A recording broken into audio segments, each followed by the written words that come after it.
G'day, I'm Melissa Shannon, founder of digitalscrapbookinghq.com.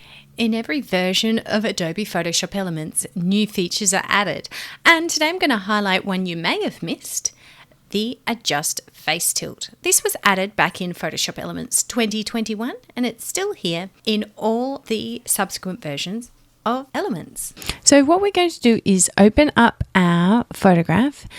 There are 3 modes in Photoshop Elements: quick, guided and expert mode. I tend to work in expert mode most of the time because it has access to the full different range of tools. But if you'd like to learn more about guided edit or quick edits, you will want to check out my class, Fast Photo Fixes. I'll leave a link in the description. So let's check out this new feature, which is called Adjust Face Tilt. So the first thing we're going to do is click on the Enhance menu and then click on Adjust Facial Features.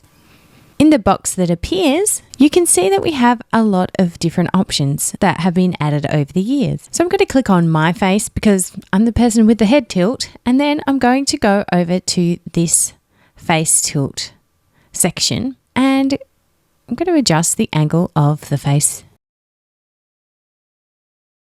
I'm going to drag this angle slider to the left until I'm basically looking straight ahead. And you can see before, after, it has made quite a difference. Let's click OK. Now, when you use the Enhance menu to adjust facial features, you are editing the current layer of your photo. So you might want to go ahead and save a backup before you make any changes like this.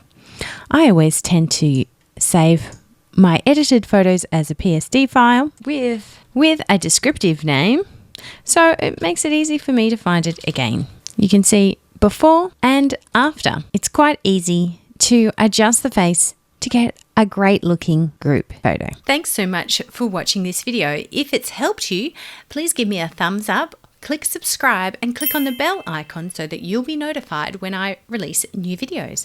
And if you'd like to learn more about Photoshop Elements, head to digitalscrapbookinghq.com.